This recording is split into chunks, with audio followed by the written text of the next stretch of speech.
There's a very pretty young woman crossing the street. And I think she may be coming here. Incidentally, I have glanced over your latest account of my work. Oh, yes. Honestly, I cannot congratulate you upon it. Detection is and ought to be an exact science. Observation, deduction, a cold, unemotional subject. You have attempted to tinge it with romanticism, which has much the same effect as if you'd worked a love story or an elopement into the fifth proposition of Euclid. Who can that? There's a young lady to see you, Mr. Holmes. It's Mary Morstan. I have no recollection of the name.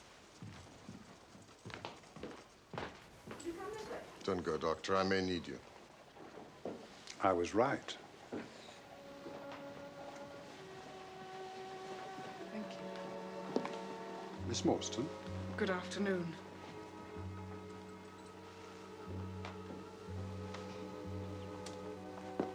I've come to you, Mr. Holmes, because you once enabled my employer, Mrs. Cecil Forrester, to unravel a minor domestic complication.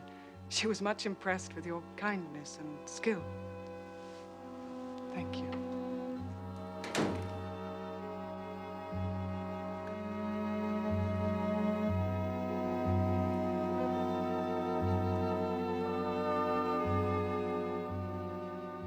I can hardly imagine anything more strange, more utterly inexplicable than the situation in which I find myself. State your case. You will, I'm sure, excuse me. If your friend would be good enough to remain, he might be of inestimable service to me. Of course.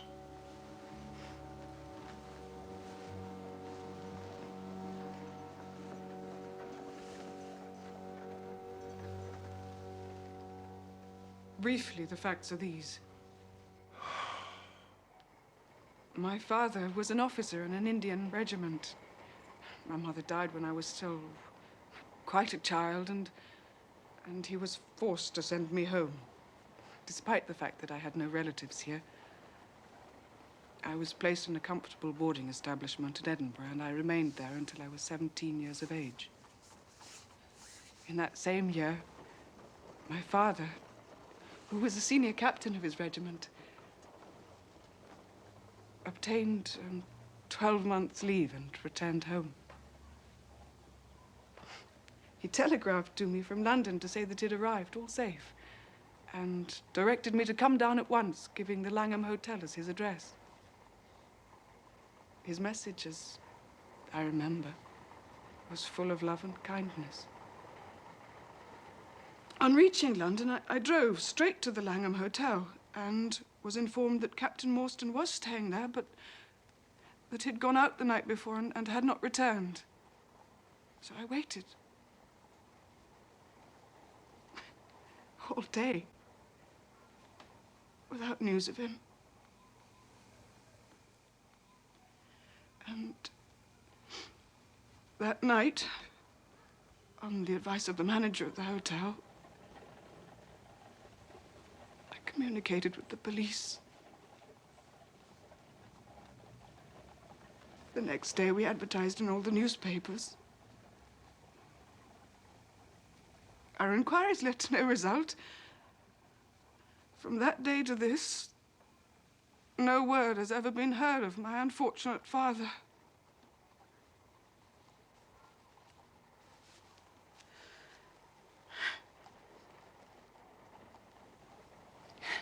He came home with his heart so full of hope to find some peace, some comfort, and instead,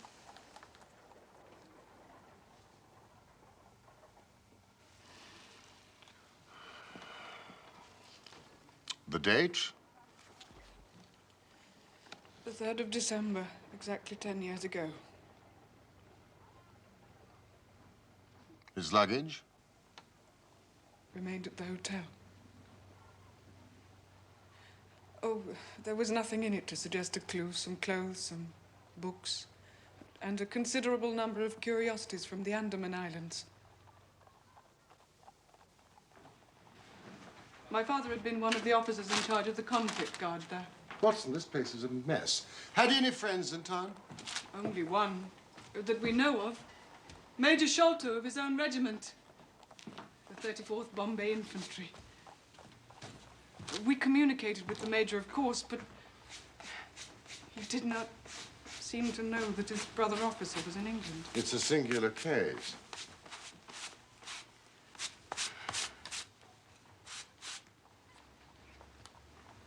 I have not yet communicated to you the most singular part. 4 years later, an advertisement appeared in the Times asking for the address of Miss Mary Morstan and stating that it would be to her advantage to come forward. There was no name appended. I had at the time just entered the family of Mrs. Cecil Forrester in the capacity of governess, and on her advice, I published my address in the advertisement column. That same day, there appeared, through the post, a small cardboard box addressed to me, which I found to contain a very large, lustrous pearl. No word of writing was enclosed. And since then, every year, upon the same date, there has always appeared a similar box containing a similar pearl with no clue as to the sender. They have been pronounced by an expert to be of a rare variety and of considerable value. You can see for yourself that they are very handsome.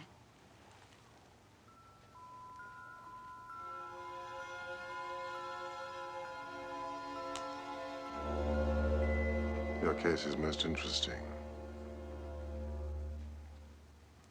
Something else has occurred to you. Yes, and no later than today. That is why I have come to you. This letter arrived through the post this morning, which you will perhaps read for yourself. Envelope, please. London postmark, October 7. Man's thumb mark on corner. Probably postman. Best quality paper. 6p a packet.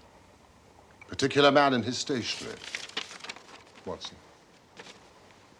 Be at the third pillar from the left, outside the Lyceum Theatre tonight at 7 o'clock. If you're distrustful, bring 2 friends. You are a wronged woman and shall have justice. Do not bring the police. If you do, all will be in vain. Your unknown friend. Well, really, this is a very pretty little problem. What do you intend to do, Miss Morstan? Well, that is exactly what I want to ask you. Why, then you and I shall go together. What? Dr. Watson is the very man. Your correspondent says 2 friends. But would he come? I shall be proud and happy if I can be of any service. Oh, you're both very kind. I've led a retired life and have no friends whom I could appeal to. If I'm here at 6, it will do, I suppose. Yes, but you must not be later. Goodbye, Miss Morstan. Goodbye, Mr. Holmes. Au revoir. Au revoir.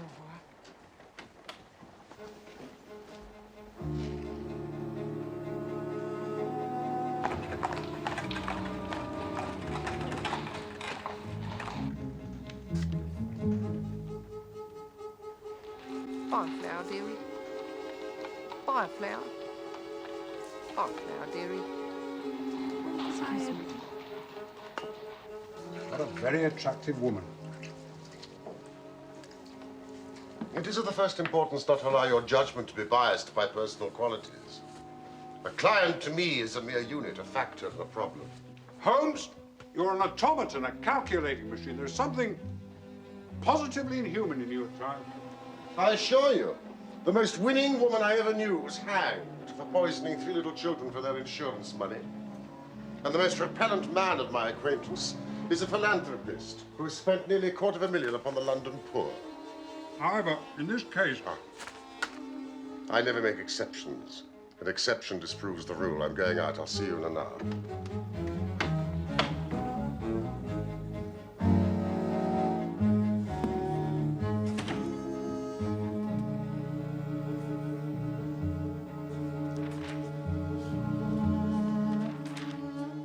Had he any friends in town? Only one that we know of. Major Sholto of his own regiment.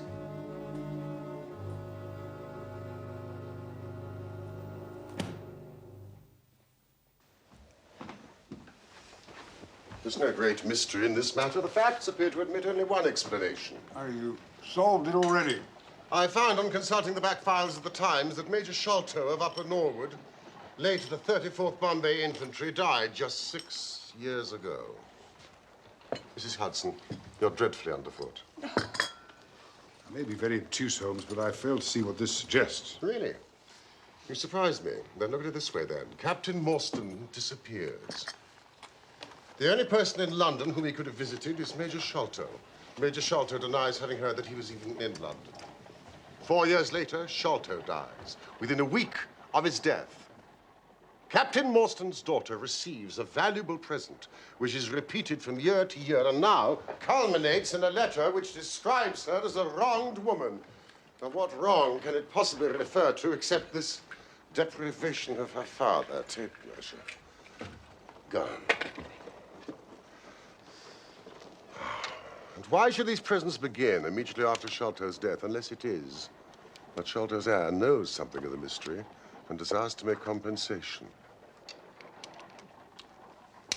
Are you ready, Watson? And waiting.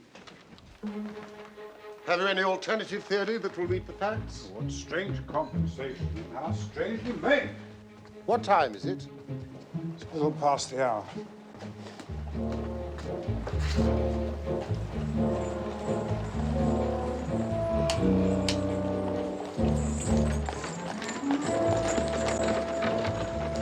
Evening, Robert. Evening, sir. Why should somebody write her a letter now rather than 6 years ago? Again, the letter speaks of giving her justice. What justice can she have? It is too much to suppose that her father is still alive, and there is no other injustice in her case that you know of. There are difficulties, but there are always difficulties.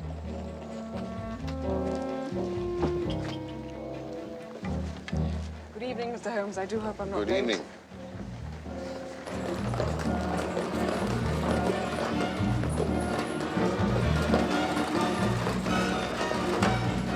By the way, a curious paper was found on Papa's desk, which nobody could understand. I don't suppose it is of the slightest importance, but I thought you might like to see it, so I brought it with me. The paper appears to be of Indian manufacture. At some point, it has been pinned to a board. The diagram upon it appears to be the plan, part of a large building with numerous halls, corridors, and passages. There's a cross in red ink, and beside it is written 3.37 from left. There is a curious hieroglyphic, the sign of fall. Kata Singh, Indrajit Singh, Jagadish Singh, Jonathan Small. The paper has been kept carefully in a pocketbook. The one side is as clean as the other. It was in his pocketbook that we found it. Preserve it carefully, Miss Morstan. I begin to suspect that this case may be much deeper and more subtle than I had at first supposed.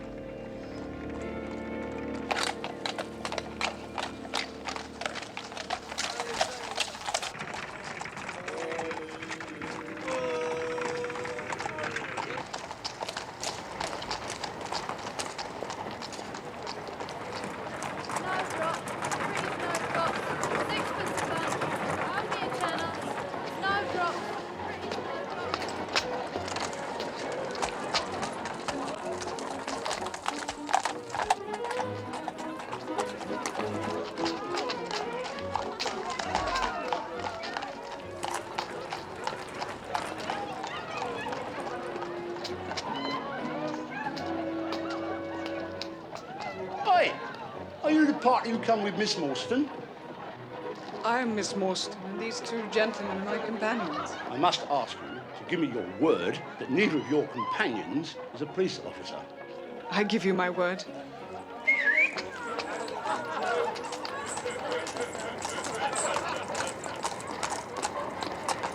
Want to buy some snowballs for the ladies, sir?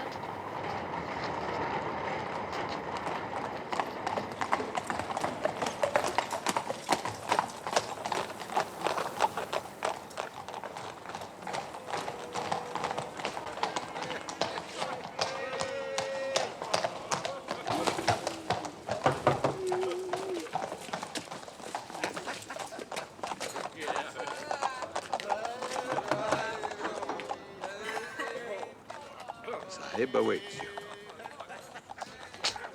Show them in, Kit Mudka. Show them straight in to me.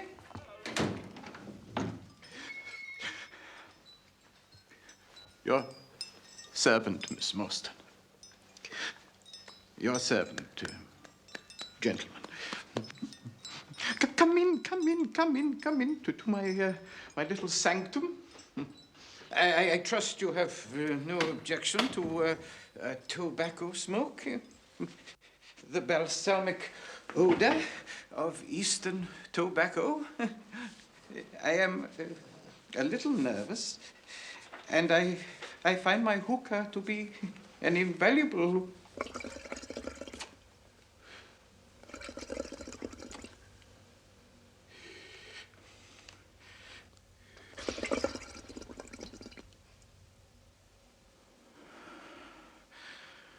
sedative.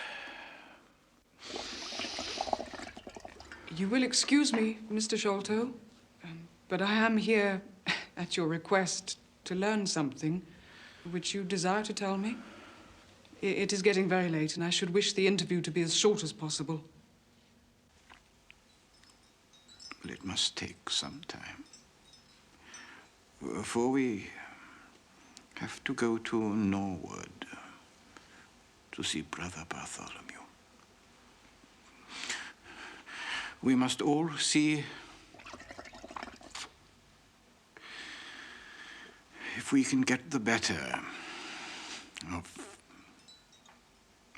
Brother Bartholomew.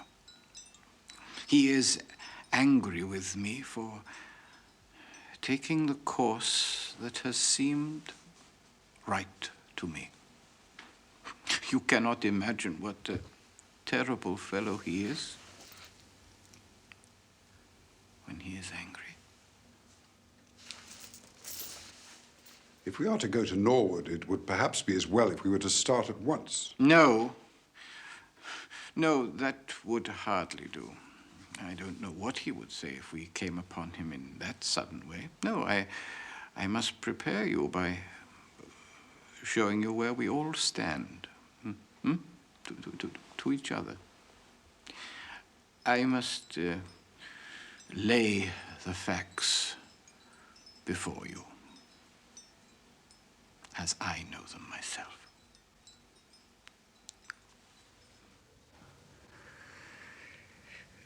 My father, the late Major John Sholto, came to live at Pondicherry Lodge in Norwood some 11 years ago.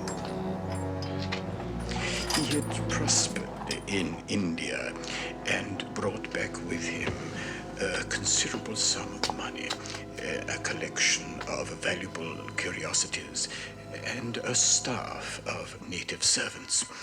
With these advantages, he lived in great luxury.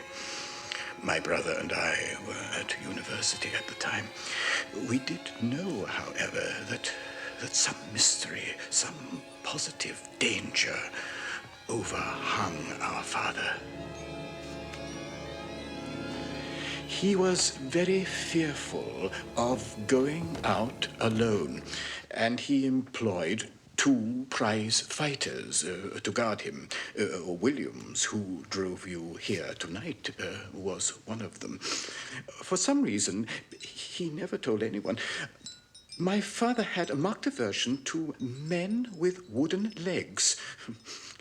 On one occasion, he actually fired his revolver at a one-legged man. A harmless tradesman, as it turned out.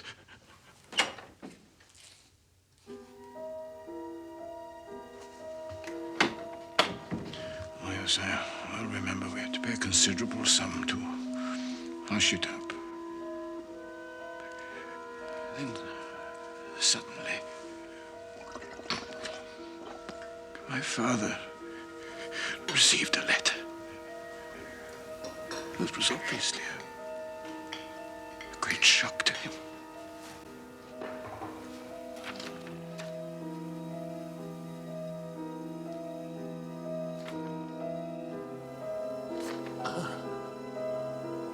Out. Out of the room! Out of the room!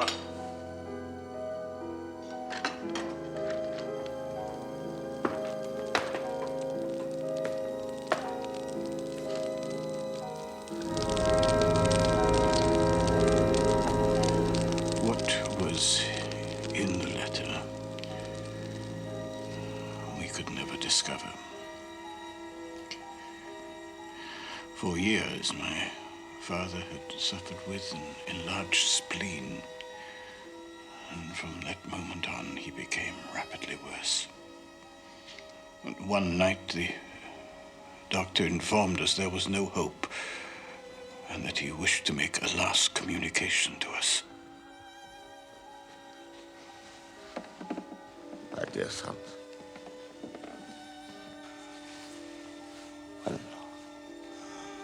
when we were in India, my friend Morstan and I came into possession of a considerable treasure.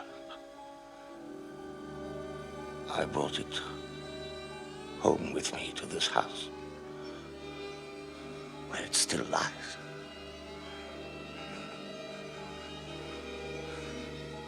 On the day that Morstan arrived home from the East, he came straight to this house to claim his share. We gave our word, Sholto. A promise. We gave our word and our oath. Babbling man. Another life. Another world. A solemn promise. If you try to betray me, Morstan, if you dare to cross me, My God!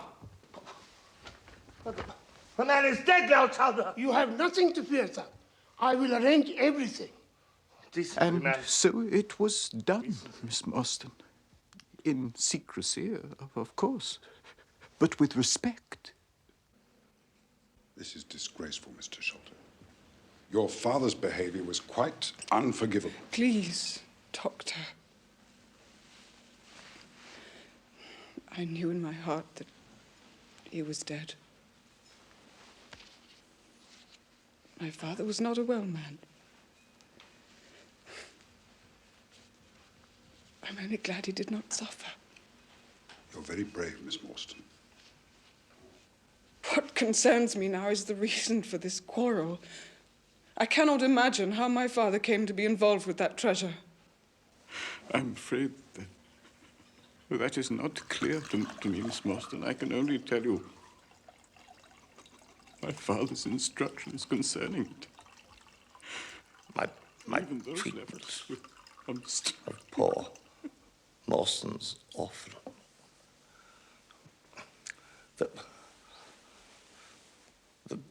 The greed, accursed greed that has been my besetting sin throughout my life has robbed her of the treasure. Half of which, at least, should be hers. You see that chaplet there on the quinine bottle. I had the design of sending it to her, but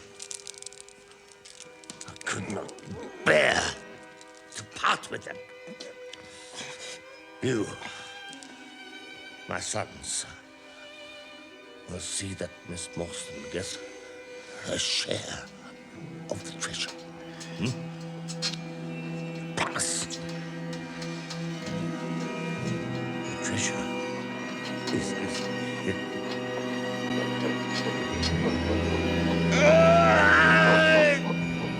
Get him away! For Christ's sake, get him away! We ran to the window and out into the garden, but the intruder was gone. My father was dead.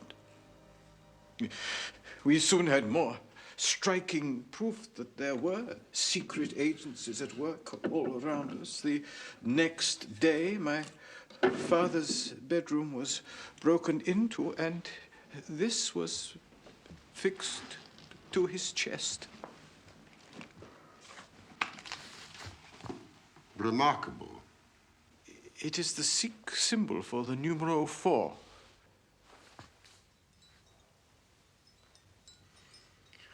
What the paper means and who our secret visitor or visitors were, we never found out.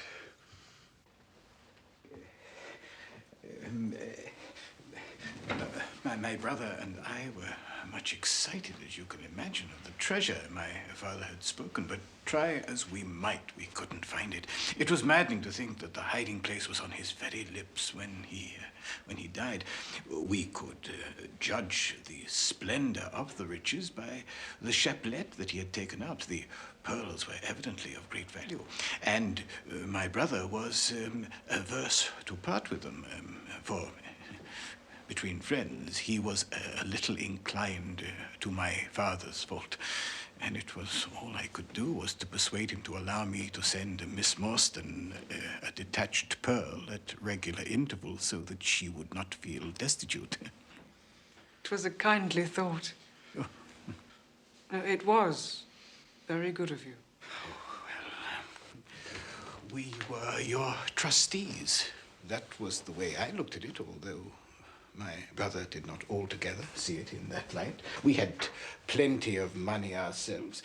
It would have been in such bad taste to have treated a young lady in so scurvy a fashion. Yesterday, an event of extreme importance occurred.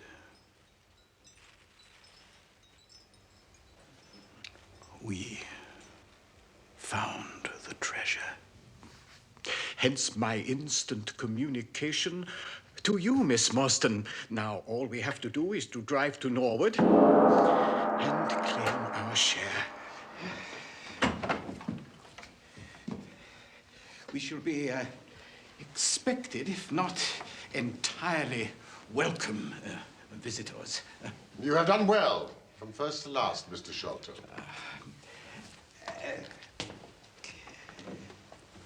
My health is somewhat fragile. I am compelled to be a valetudinarian. Please.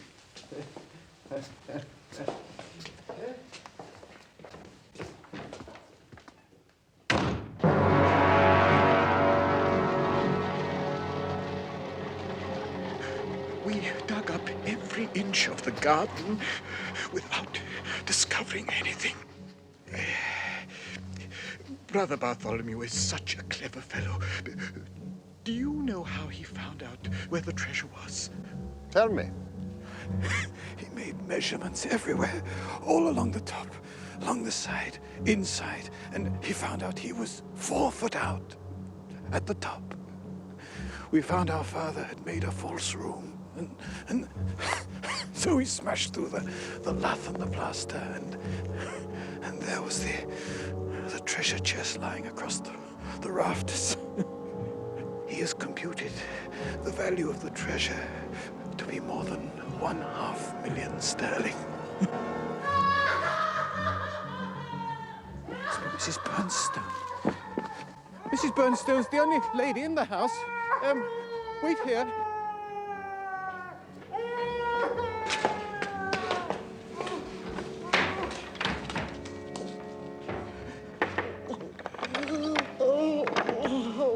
Mr. Thaddeus, I'm so glad you've come. I'm so glad you've come, sir. What a strange place. Looks as if all the moles in England have been let loose in it. There's something amiss with Bartholomew. Into the house! I'm frightened. My nerves won't stand.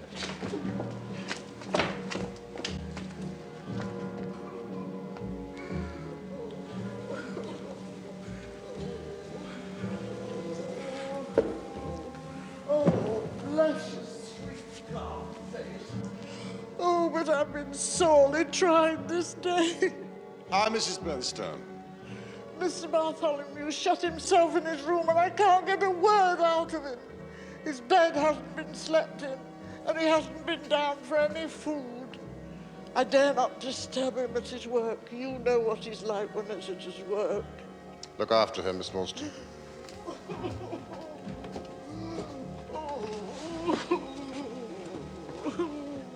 There, now do try to calm down. Look, I'm sure everything will be all right. I do hope you're all right, miss. Sit down, Alvin.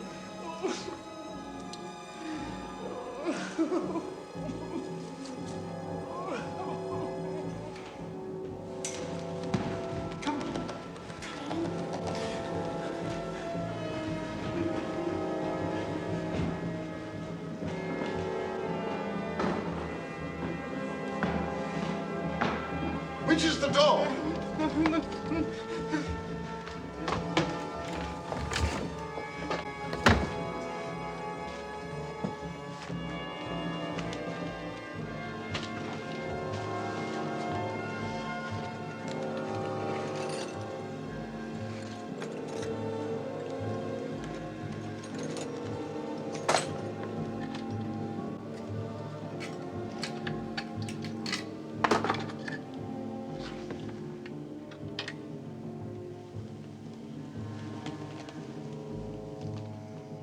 There's something devilish in this, Watson.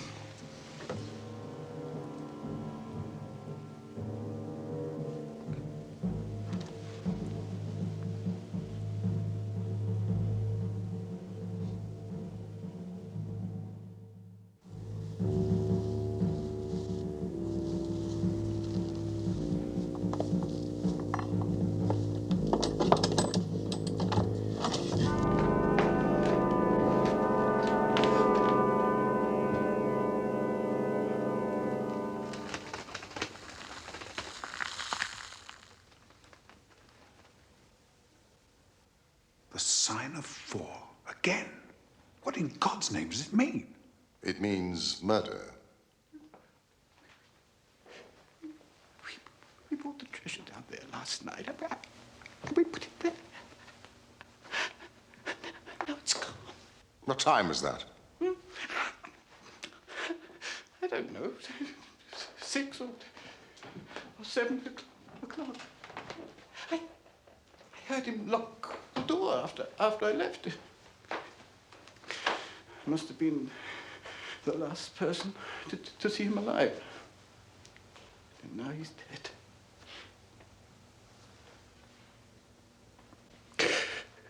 To think I did it. To think it was me. I wouldn't. I wouldn't have asked you to. Why should I? I'll go mad. I know. I'll go mad. Gently, Mr. Shelton. I suggest that you go down to the police station and tell them everything that you know. We shall wait here until you return. Holmes, look at this. Careful! Forgive me, it's poisoned. Huh. Well, Watson, we have a little time. Let's make the most of it. Oh, this is an insoluble mystery to me. It grows darker instead of clearer. No. It clears every instant. I only required a few missing links to have an entirely connected case. Simple as the case seems now, there may be something deeper underlying it. Now, how did these people come and how did they go? People? Well, it takes more than one, perhaps more than two, to remove a heavy treasure chest from a place like this. The door has not been opened since last night. So how about these windows?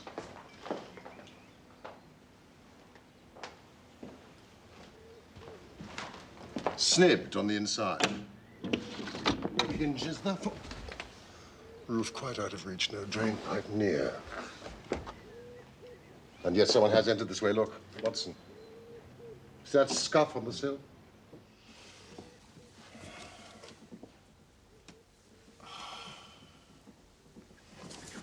Look at this, Watson. And this, and this. This is a very pretty demonstration. But that's not a footmark. Something much more valuable to us. This is the mark of a boot, and this, the mark of the timber toe. He's just a wooden-legged man. And someone else. A very able and efficient ally. Could you scale that wall, Watson?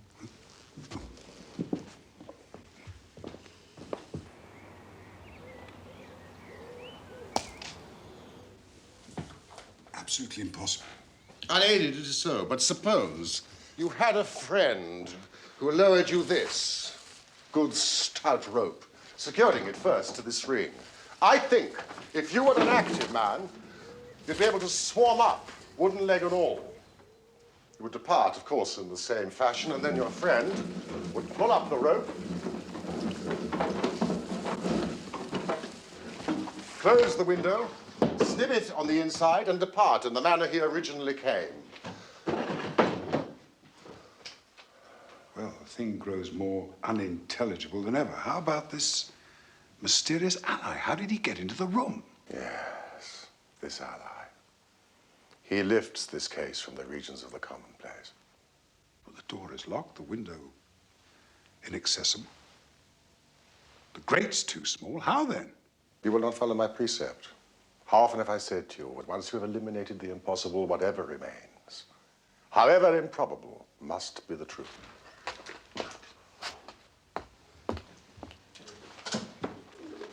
He must have come in through the roof. Excellent, Watson. Hold this lamp. Let us carry our research to the room above. The secret room in which the treasure was found.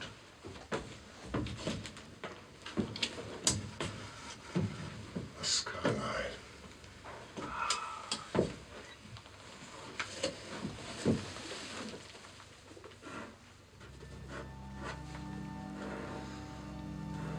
Holmes, a child has done this horrid thing.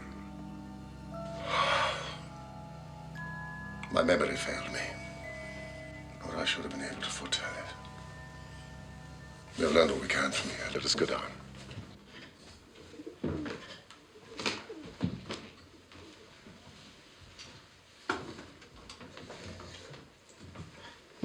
What is your theory about those footmarks? My dear Watson, try a little analysis yourself. You know my methods. Apply them. I cannot conceive of anything that will cover the facts. You will soon.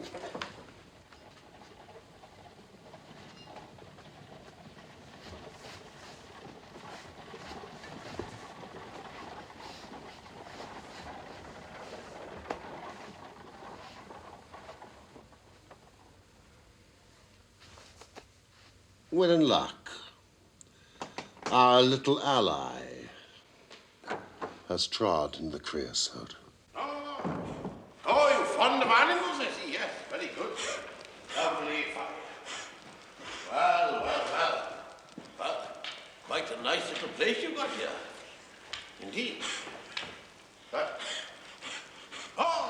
That is the accredited representatives of the law, unless I'm very, very much mistaken. Now, Watson, before they come, what do you make of this poor fellow? The muscles are as stiff as a board. A state of extreme contraction, far exceeding the usual rigor mortis. Quite so. Coupled with this distortion of the face, the Hippocratic smile. Rhesus Sardonicus, as the old writers call it. What would that suggest to your mind? Death from a powerful vegetable alkaloid, some strychnine-like substance that produces tetanus. Well, to the right. Come along, gentlemen, to the right. Up this stair.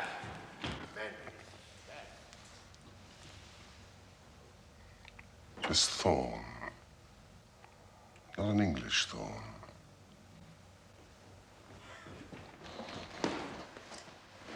I think it is not right that Miss Morstan remain in this stricken house.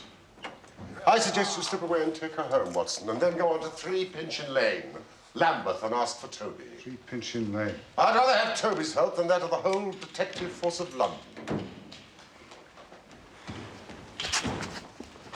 Well, here's a pretty business. Place is as full as a rabbit warren. I think you may recollect me. Mr. Thelny Jones. Why, of course I do. Mr. Sherlock Holmes, the theorist. I'll never forget the way you lectured us all about the Bishopgate jewel case. True, you set us on the right track then, but I think you'll own now it was more by good luck than good guidance. It was a piece of very simple reasoning. Oh, come now, come. Never be ashamed to own up. But, what is all this? It's a bad business. Bad business. Stern facts here. No room for theories.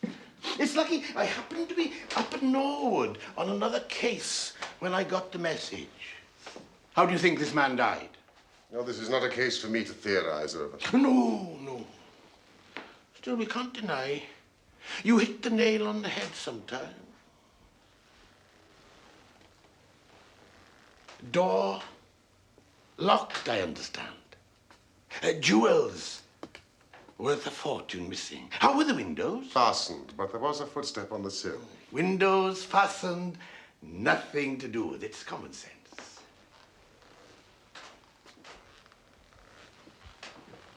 Man could have died in a fit, I suppose. Ah, I have a theory. These flashes come to me sometimes. Sergeant, outside of you, please. And you too, Mr. Sholto. What do you think of this, Holmes? Sholto has confessed he was with his brother last night. Brother dies in a fit. Sholto walks off for the treasure. How about that? Whereupon the dead man very considerately gets up and locks the door from the inside. Aye. There's a flaw there somewhere. Let us apply common sense to the matter. They were brothers. There was a quarrel. Brother Bartholomew, dead. Jewels, gone. And Master Thaddeus, evidently in a disturbed state of mind. His appearance, oh, well, not attractive. You see, I am weaving a web around Thaddeus. The net begins to close upon him. Jones, that splinter, which I firmly believe to be poisoned, that card and that curiously shaped instrument were lying there on the table.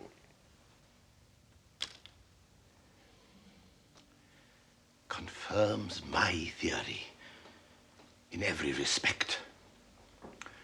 The house is full of Indian curiosities. All points to Thaddeus. But how did he escape? There is a trapdoor in the roof. Sergeant! Pray ask Mr. Sholto to step this way. You see, facts are better than theories, after all. My view of the case is confirmed. There is a trapdoor communicating with the roof, and it is partly open. It was I who opened it. Mr. Thaddeus Sholto, it is my duty to inform you that anything you say will be taken down and may be used in evidence against you. I arrest you in the Queen's name as being concerned in the death of your brother. Didn't I tell you? No, don't trouble yourself, Mr. Sholto. I think I can engage to clear you of this charge. Don't promise too much, Mr. Theorist.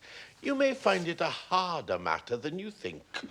Not only will I clear Mr. Sholto, but I will give you a description of the two men who were in this room last night. One was a poorly educated man, strong, active, with his right leg off, wearing a stump worn away on the inner side. His left boot has a coarse, square-toed sole. He has an iron band around the heel.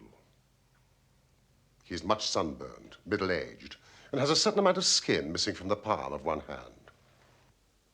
And the other one? He is rather a curious person. I hope before long to be able to introduce you to the pair of them.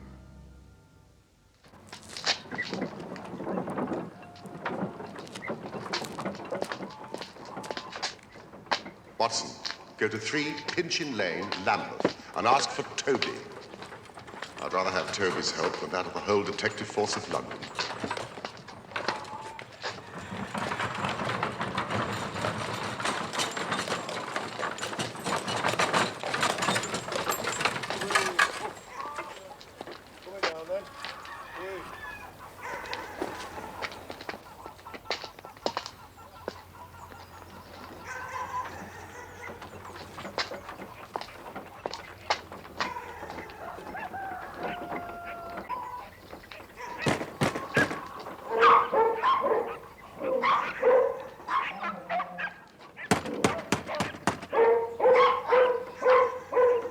Mr. Toby! Mr. Toby? Mr. Toby? Get out of it, you drunken hooligan. Go on, get out of it, or I'll turn my dogs on you, all 43 of them. I'm looking for Mr. Toby. Oh, I've got a wiper in this bag, and I'll tip it out over your head if you don't hook it. It's urgent that I find him. I won't be argued with. 1, 2, 3, and down comes the Sherlock wiper. Holmes. I've come for Mr. Sherlock Holmes.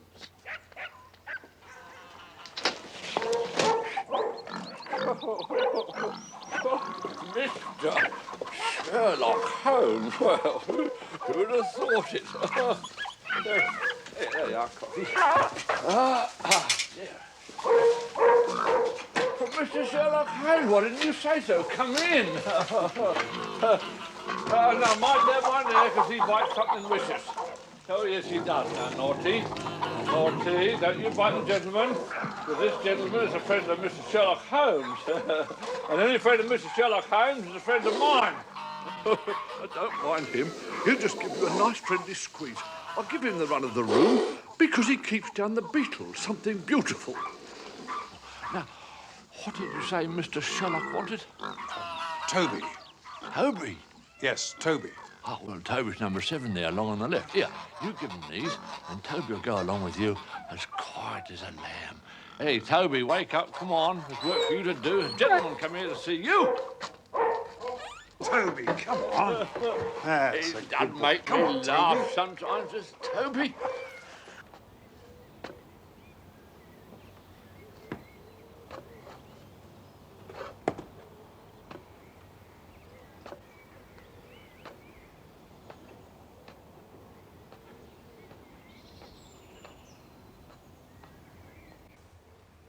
Come on, Toby. Come on.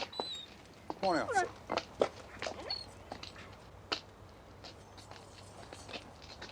Watson! It's all right, officer. It's Mr. Holmes. Coachman. Come on, Toby.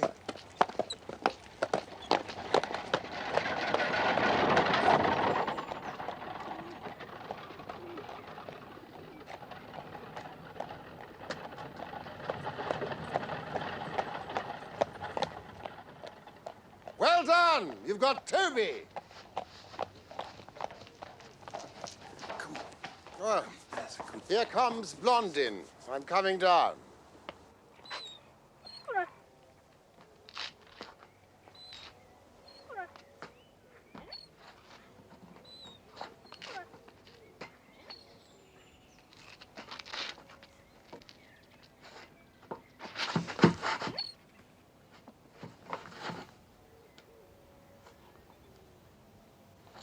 Holmes.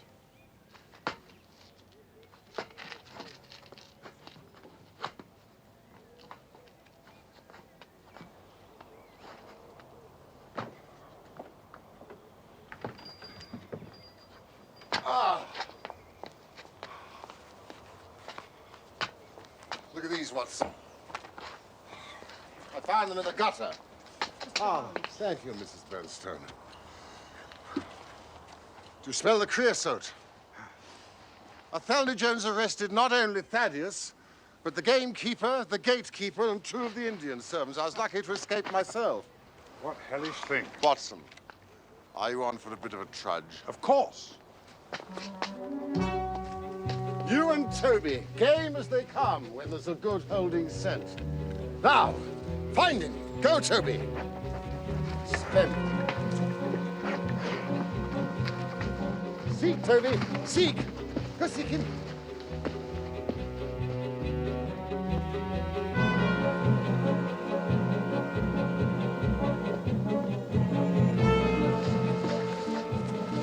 Splendid, Watson, splendid.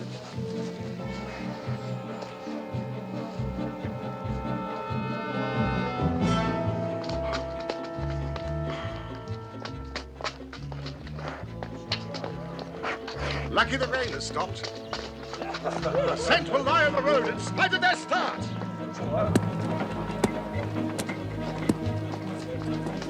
Ah, how sweet the morning air is. Have you brought your pistol, Watson? No, I have my stick. We may need it if we get to the land. Now, listen, Pegleg, I'll leave to you. Leave the ally to me. Come.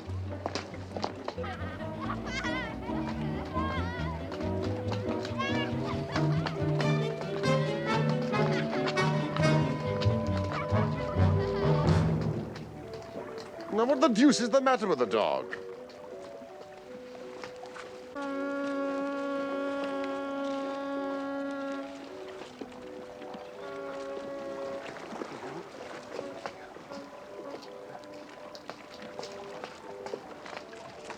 They took a boat.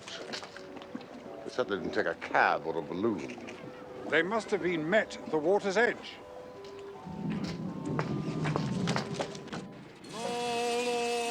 Toby! Toby! Toby!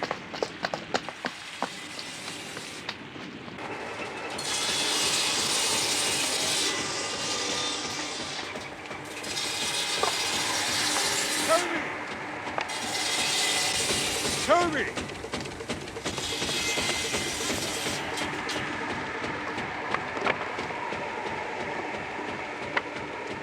He's lost his character for infallibility. No, no, no, no. Toby's not to blame. Those barrels are filled with creosote. The scent is divided. So, like good huntsman Watson, we must cast the dog again and find the true one. Toby! Toby!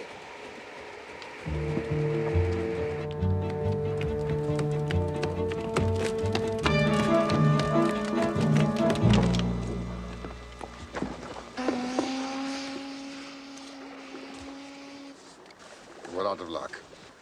They've taken a boat from here. These people are cleverer than I thought. Now, Watson, these people show preconcerted management here.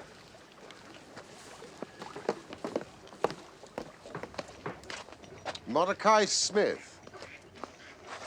You come back here and have your face washed. Jack! Oh, you young imp. I'll get your dad to give you a proper hiding when he gets back. Why, what a rosy-cheeked young rascal. Is there anything you'd like, Jack? I'd like a shilling.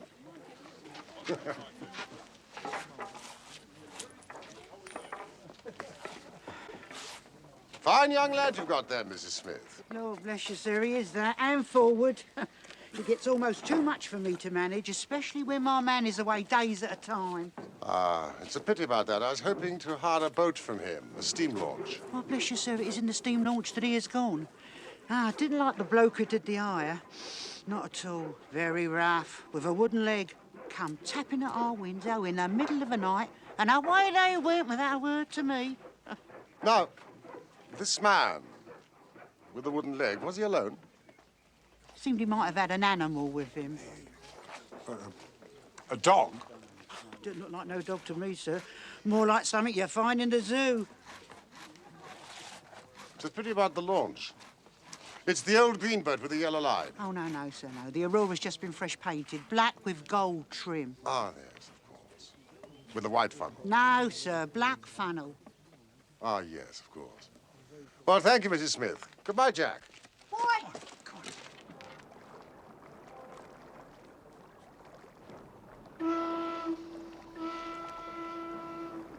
The main thing with people of that sort is never to let them think their information is of the slightest importance to you. If you do, they will instantly shut up like an oyster. Well, our course seems pretty clear now. What did you do then? Well, get We're on the track of the Aurora. It would take days, if not months, to search every wharf and landing place and yard between here and Greenwich. What do you propose? As our quarry has no reason to fear that he's being hunted, I propose, first of all, a bath. And shave, and then a good meal, and then some hours of sleep. At the same time, mobilizing the Baker Street division of the detective police force. In other words, the irregulars.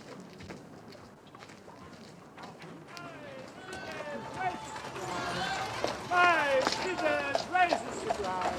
Five scissors, razor. Oh, the energetic Jones and the ubiquitous reporter have fixed up the case between them. Watson, look at this.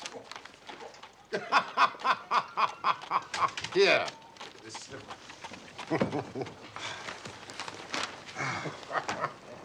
Mr. Jones's trained and experienced faculties were at once directed towards the detection of the criminals.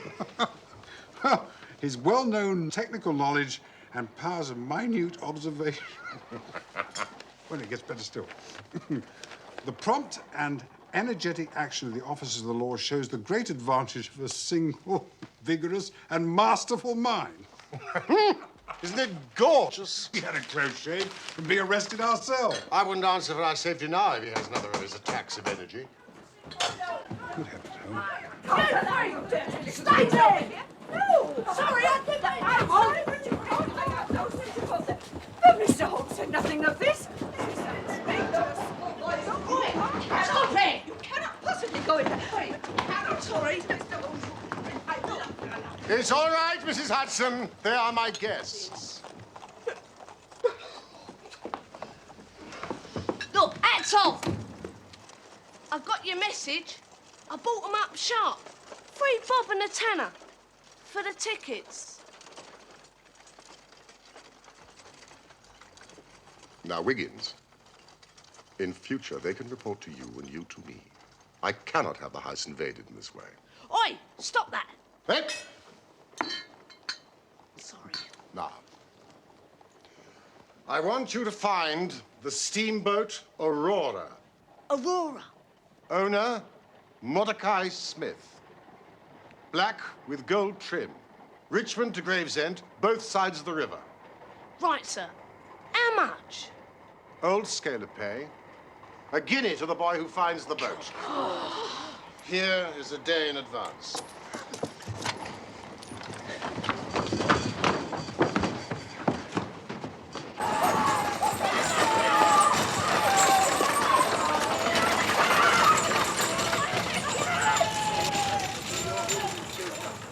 If the launch is above water, the irregulars will find her.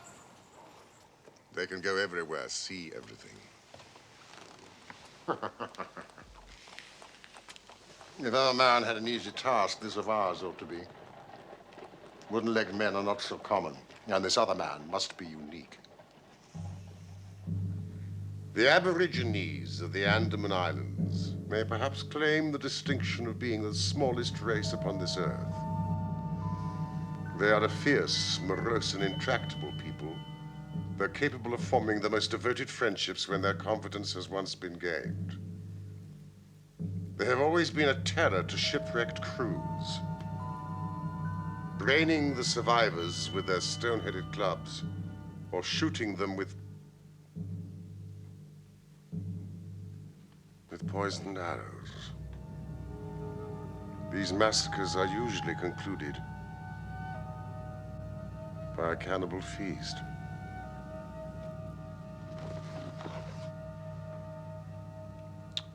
Nice, amiable people.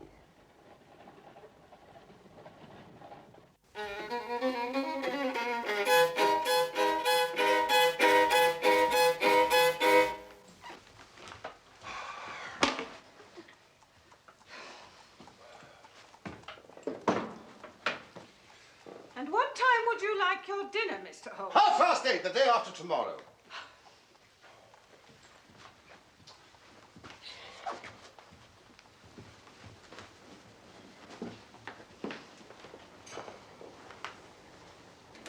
You wear yourself out, old man. I heard you marching about all night.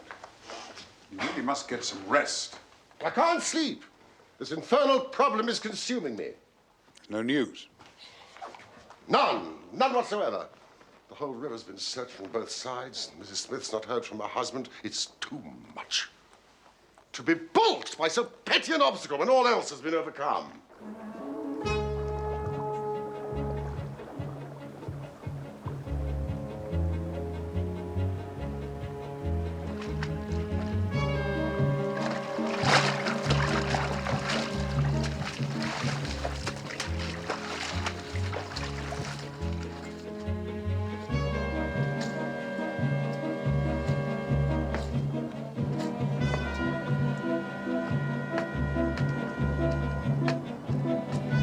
See anything? No, nothing.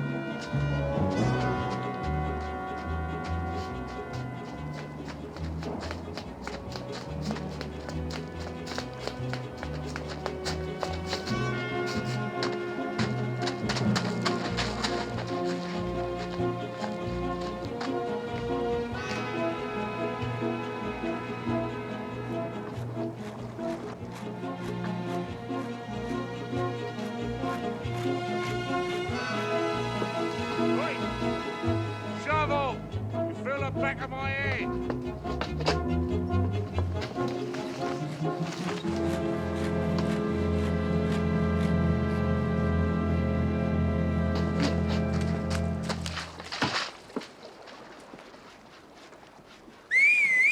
I won't kill you again, boy.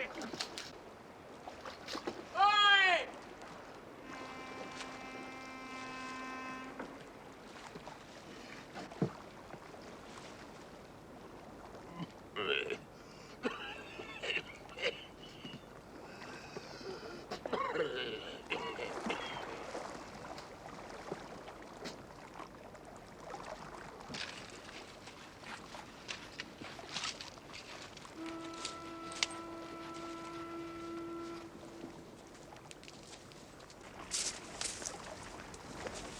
We're a nice little craft.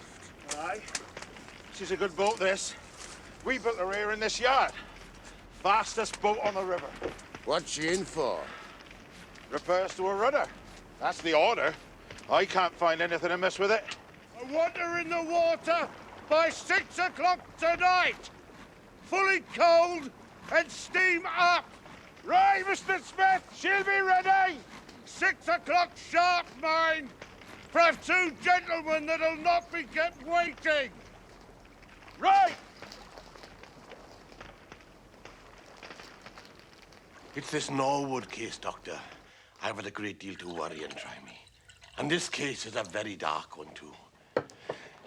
Thank you. I should be most grateful for Mr. Holmes's help. Your friend is a wonderful man and not to be beat. Well, you may be in for a long wait. No, I don't think so. Go to Baker Street at once. If I have not returned, wait for me. I am close on the track of the Sholto gang. Come with us tonight if you want to be in at the kill. Good. So, he's on the scent again. He's been at fault too, has he? Huh? Even the best of us are thrown off sometimes. Oh, that's good. Yes? Sherlock Holmes. What is it? Are you Mr. Sherlock Holmes? No, but I'm acting for him. I've come about this. But if you have any information, you may give it to me. There's a reward. Is that about the steam launch Aurora? I'm telling no one but Mr. Sherlock Holmes. No. Come inside. I'm a police officer. You look like one. No, you will be recompensed for your loss of time. You will not have long to wait. Sit down. Cigar, Mr. Jones. Oh, thank you very much.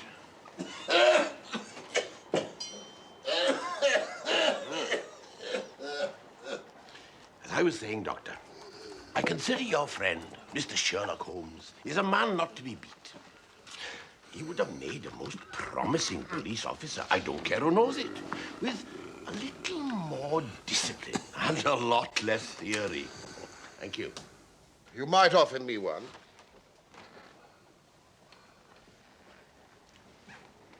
You rogue, you! You would have made an actor, and a rare one. You had the proper workhouse cough. And those weak legs of yours, they're worth £10 each. A police officer, I'm flattered. Jones, I shall need a police launch at the Westminster Steps. The fastest you have. 2 stout men, yourself, myself, Watson, all of us armed. That is easily arranged. I will telephone the local station.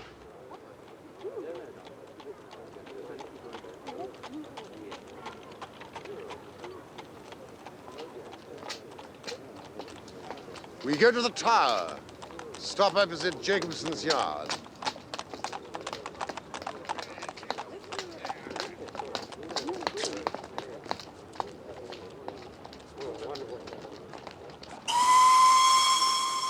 How did you find the Aurora, then? Well, I reasoned that the launch couldn't be far off in spite of its invisibility. So, gentlemen, where could it be?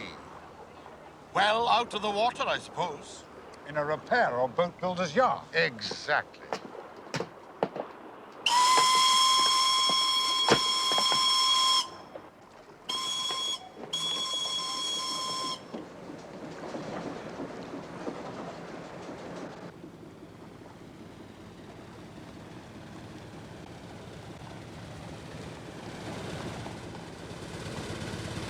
One of my boys is waiting by the yard to give us the signal.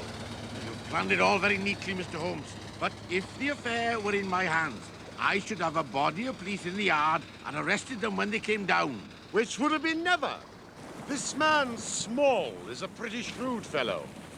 Anything suspicious and he would lie snug for another week. Sir, we're opposite Jacobson's yard now. Shall we move downstream a little? No.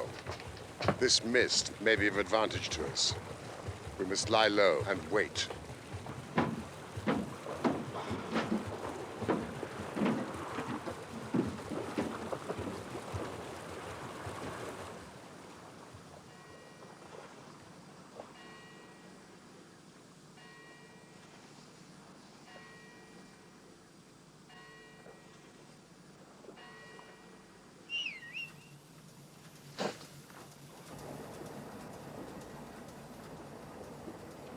Your boy's signaling! I can see him plainly!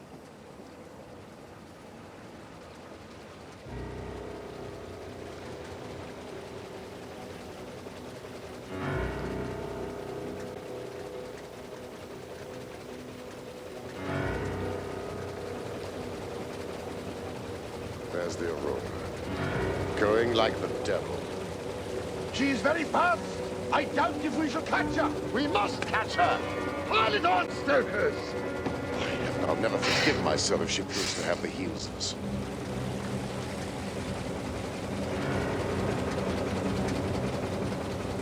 Faster! Faster!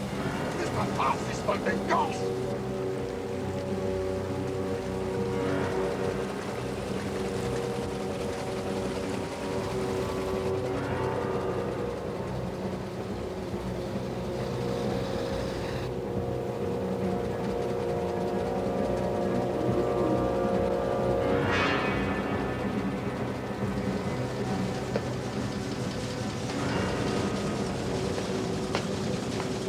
Pile on the coal, stoker!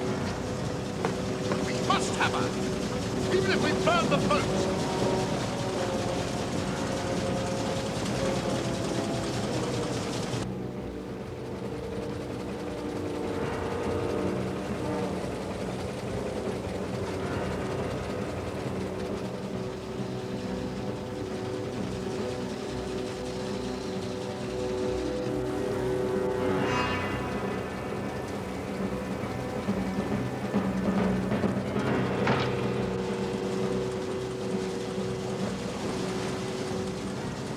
Keep the light steady. I can almost make out his companion.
Gain a little. I'm sure we shall be up here in a minute.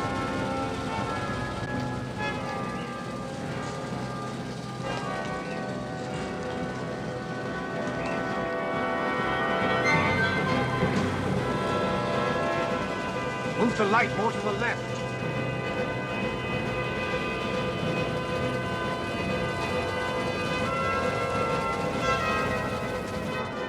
Keep it steady.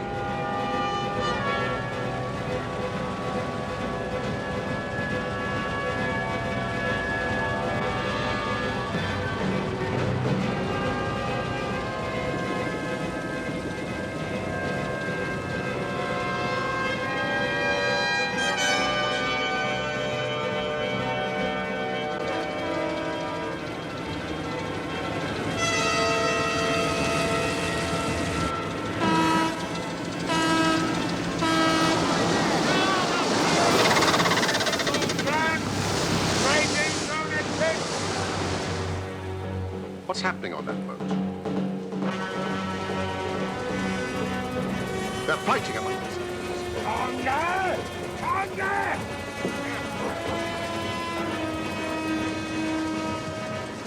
Pegleg. Stop! Police! People! Go burn in hell! Stop! We're on the side of fire! What's the... Look.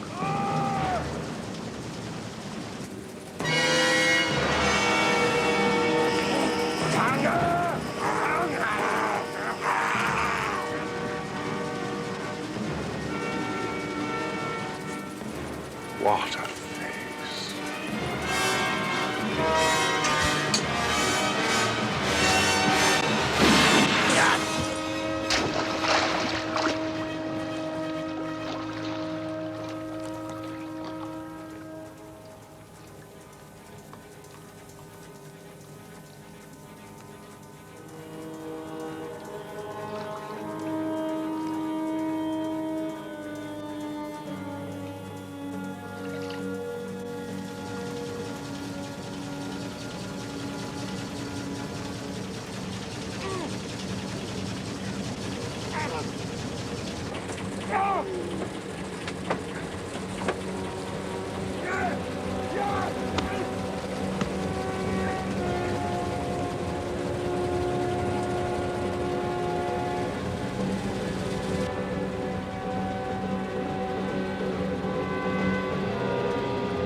Wait.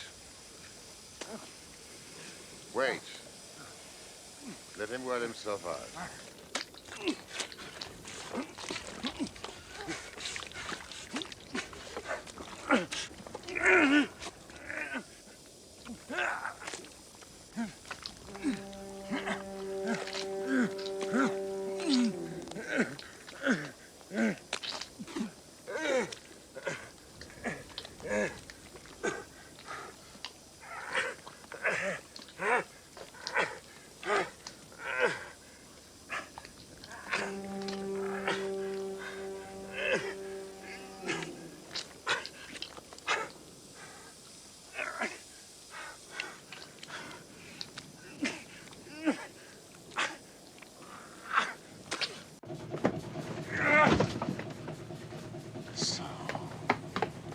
Jonathan Small.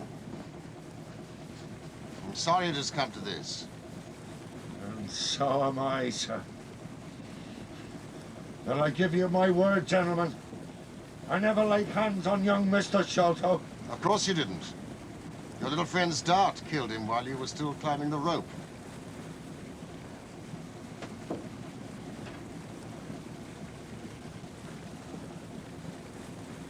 You speak as if you were there, sir.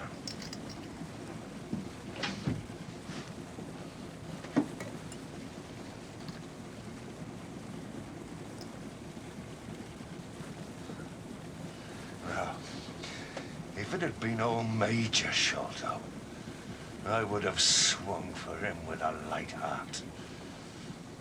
But to be lagged over this young Sholto was cursed hard. Let's make a clean breast of it. If you do, I may be of use to you. Quite a family party. I'm just gonna pull that flask myself. Now, how are you going, Small? Here's Meralda at Gravesend. Outward bound for the Brazils. I nearly made it. Another man at the engines and you'd never have caught us. Where's the key, my man? At the bottom of the river. Now, look here. We've had enough of you tonight, Small. Bring the captain, man! I'm warning you! It's all right, Constable. We're nearly at the steps. I suggest that we go back to Baker Street, and I think Miss Morstan should be there. Well, that's not the regulation way, Mr. Holmes. Well, I can at least promise you a nice, warming drink.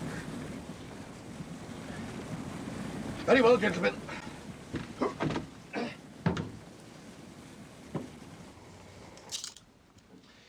Well, Miss Morstan, I am pleased and proud to have been able to bring the thief to justice. Justice? A pretty justice. Whose loot is this if it is not ours? Where is the justice that I should give it up to those that have never earned it? You forget, Small, we know nothing of this matter. We cannot tell how far justice may have originally been on your side.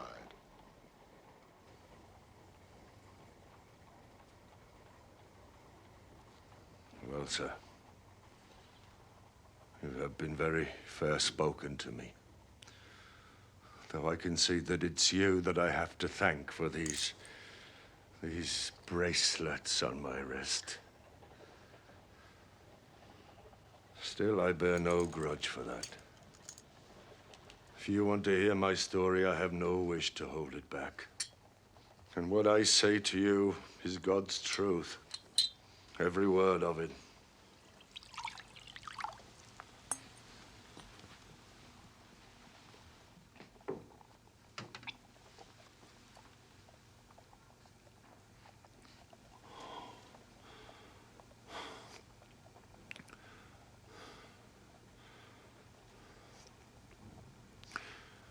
When I was a lad, I took the Queen's shilling and was posted out to India with the 3rd Buffs.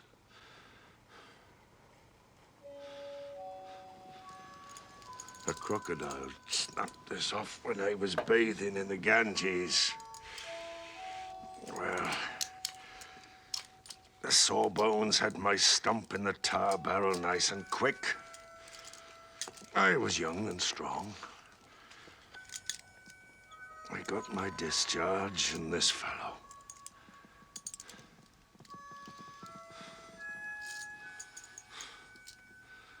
He's been a good support to me. So there I was, a cripple at 20. But I liked it out there. So I found myself a job as an overseer on an indigo farm. I was on horseback all day, so that was fine. But I was never in luck for long. Without a note of warning, the Great Mutiny was on us.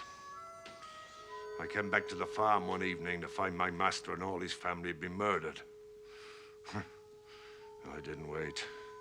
By that same evening, I was in the fort of Agra, the nearest city still held by the British. The old fort of Agra. It's a queer place. Huge. It's full of passages and ruins. More entrances than you can count.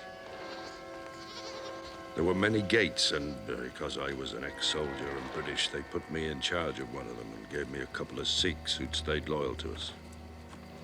It was a lonely place. My two Punjabis were experienced fighting men.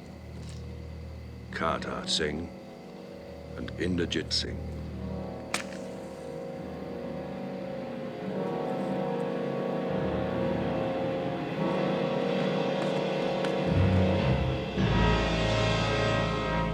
Rebel. No, Sahib. The fort is safe. There are no rebels this side of the river. You must be with us, or you must be silenced forever.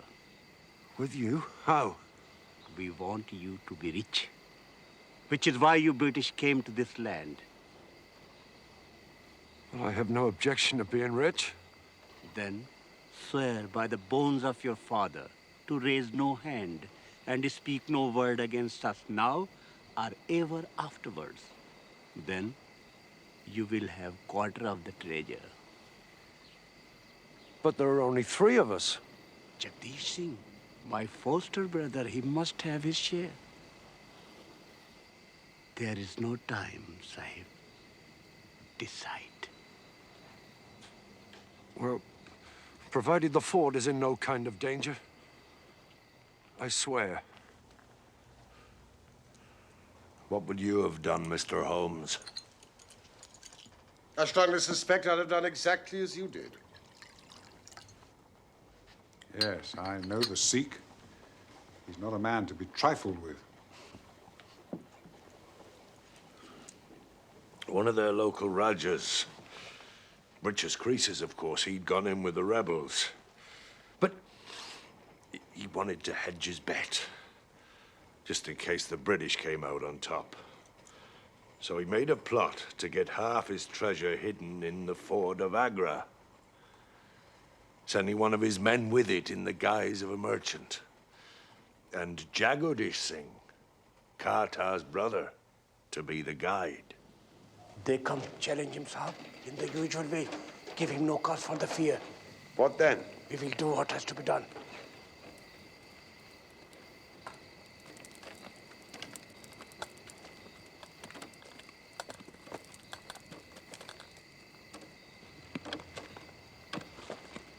Who goes there? Friend Sahib.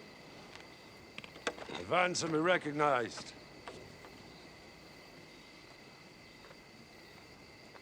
What have you with you?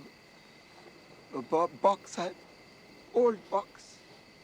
Having some family papers. No good to nobody, Sahib. Only for myself.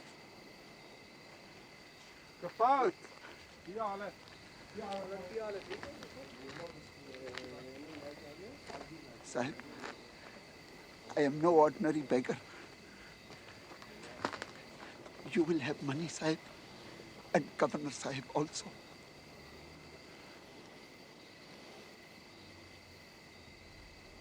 Take him to the main guard room.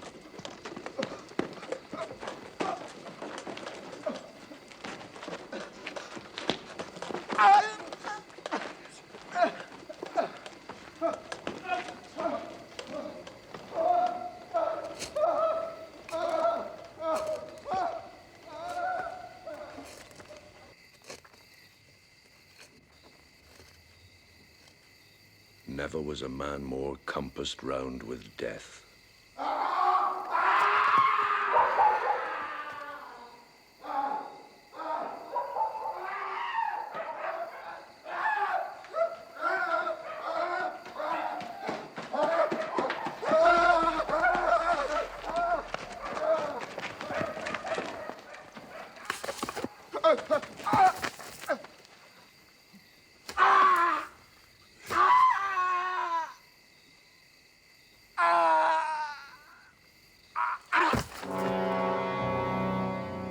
Fatman had escaped, the whole affair would have come out.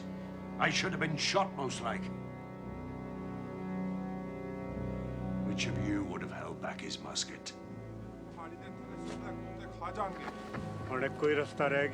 Kata was for burning him. That's their religion. But such a fire was impossible. Jagadish was for throwing him down into the great ditch below the fort for the jackals to clean up. No doubt he was right. I was for showing some respect for the dead. Then we turned to the box. This box.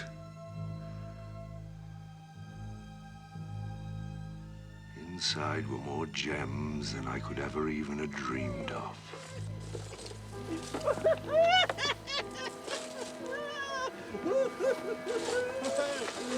143 diamonds of the first water, including the Great Mogul, the second largest stone in existence. 97 emeralds, 170 rubies, 40 carbuncles, 61 agates.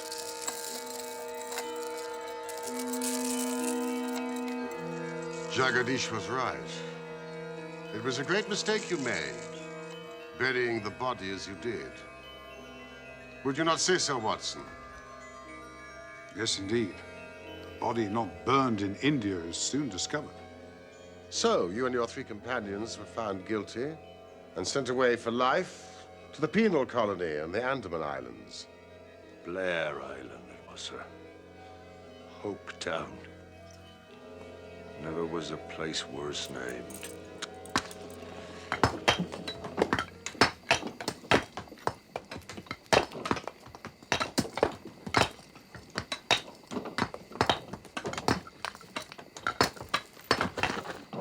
It was a place to sweat, a place to rot, a place to die.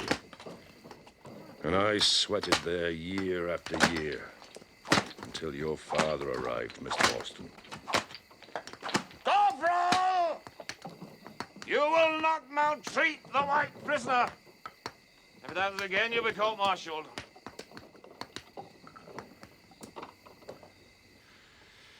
He was our administrative officer, and he gave me a nice, cushy billet in the dispensary.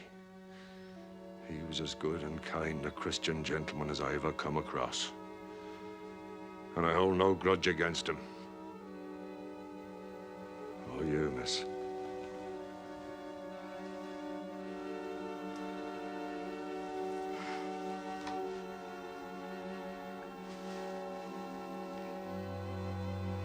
Thank you, Mr. Small.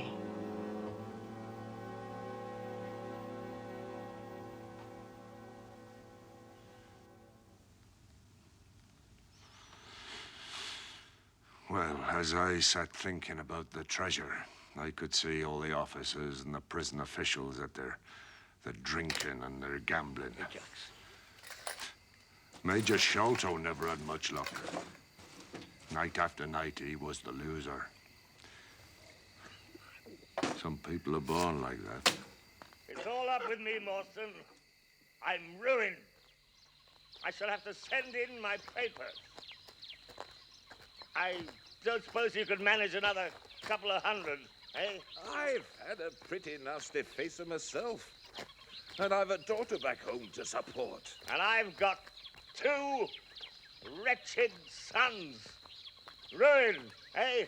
Damn pity. So, you decided to approach your benefactor, Captain Morstan.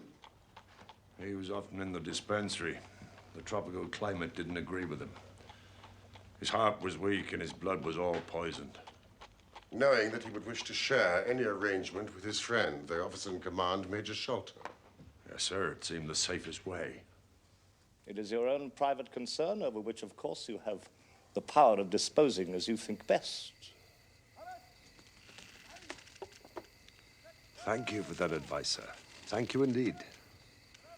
But the fact is, being in the position I am, I need help. What sort of help? I need a partner. Well, I'm sure Major Sholto and myself would like to help you. If we could. We could at least talk about it. That is, of course, if we can agree as to terms. There's only one bargain a man in my position can make. In exchange for my freedom and that of my 3 companions, we shall give you a 5th share to divide between you. A 5th? That isn't very much. 50,000 at the least. Anyway, how can we possibly give you your freedom? You know, it's impossible. All we need is a boat and provisions. There are plenty of little yachts and yawls in Calcutta or Madras. Well enough to serve our purpose. If only there were just the one of you. None! None or all! We have sworn it. The 4 of us must always act together. Now, Calm yourself, Shelton. Calm yourself. Calm yourself. Think about it, man. Think about it. Small is a man of his word. He will not abandon his friends. I think we may very well trust him. We met the next morning in the small hours. I had our written agreement in every detail. We, being officers in the army of Her Majesty Queen Victoria. We, being officers in the army of Her Majesty Queen Victoria, do swear on the Holy Bible that this agreement will always remain sacred and binding to us. do swear on the Holy Bible that this agreement will always remain sacred and binding to us. I gave each of them a plan showing the position of the treasure. Well, look at that. Now that brings back memories. Sholto took the next boat to India, found the treasure, and took it back with him to England. Yes. When we had the news, Captain Morstan was as angry as I was. He swore to me he would go home and settle the matter with Sholto.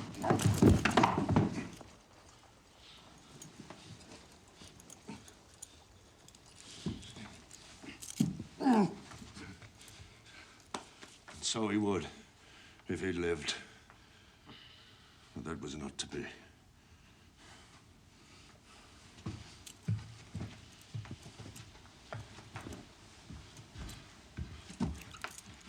From that day, I lived only for vengeance.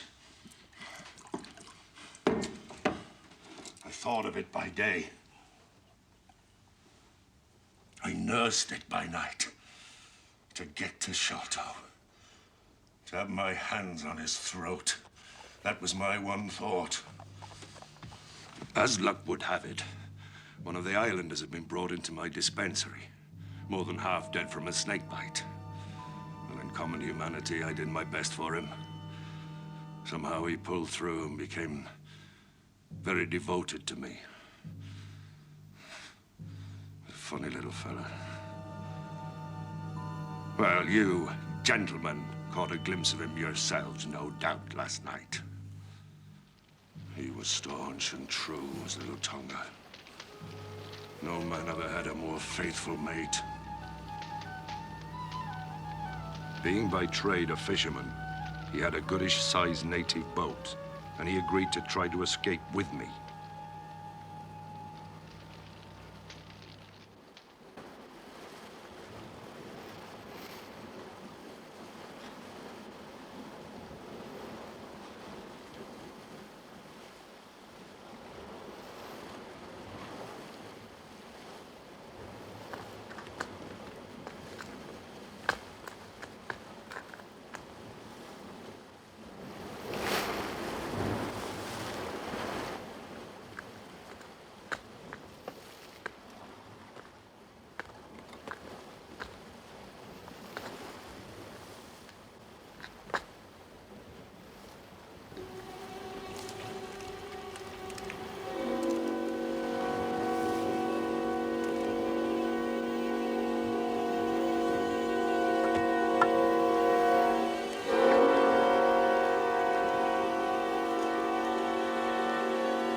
After 10 days, we were picked up by a trader with a cargo of pilgrims from Malay, bound for Jeddah. After many months, we worked our way across the world to London. A remarkable account. And now, I think Miss Morstan might like to see the great Agra treasure, which will surely make her one of the richest young ladies in England. Watson? There's no key. I'm sure our old poker will oblige.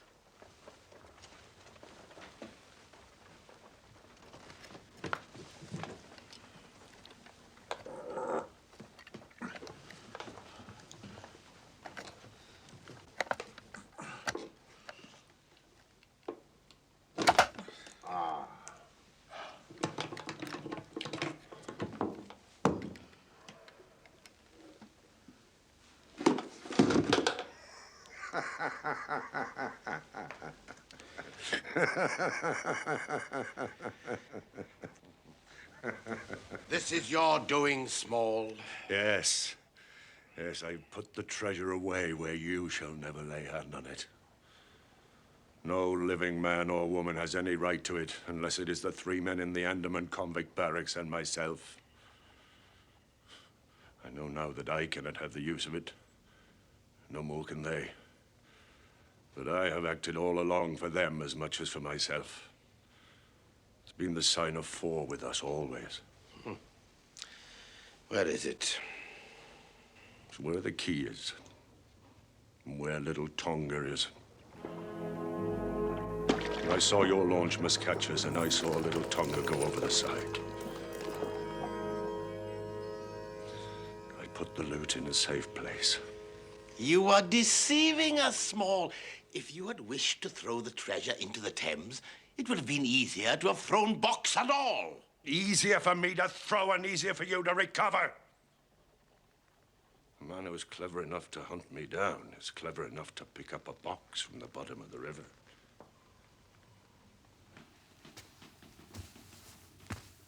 I am sorry. Oh, I'm glad the treasure is lost.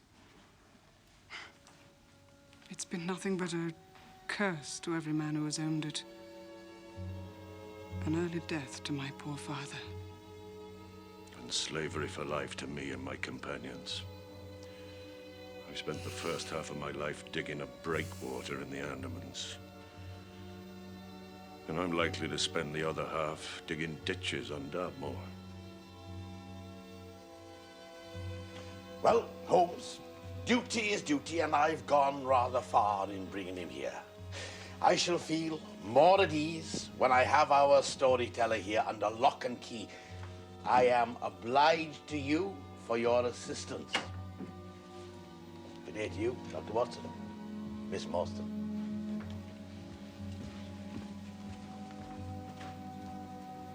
After you, Small. You seem a bit handy with that wooden leg of yours.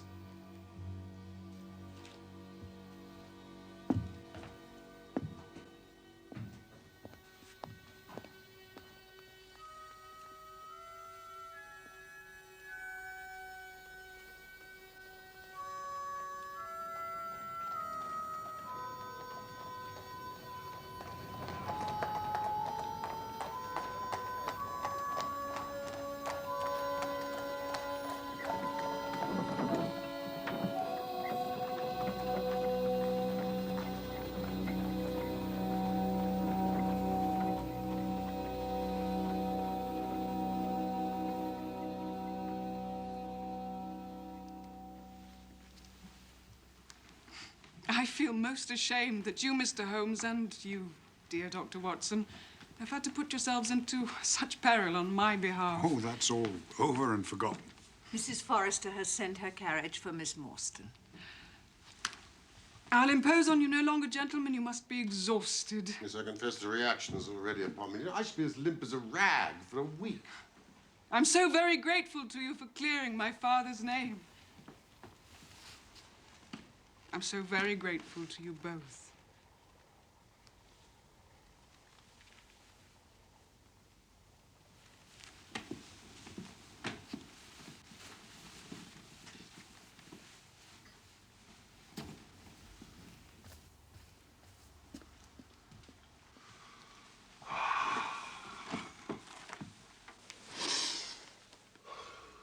seems so unfair. You've done all the work in this business, and Athelney Jones gets all the credit.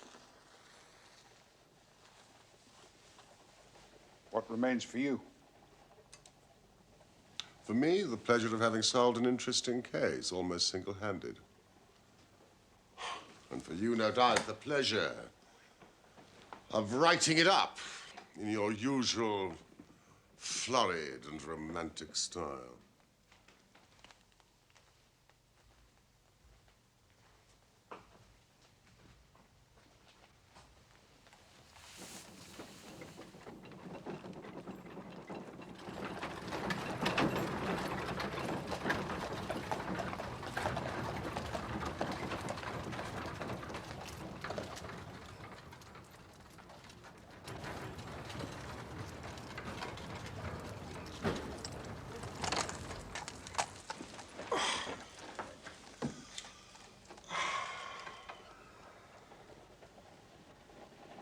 What a very attractive woman. Was she? I hadn't noticed.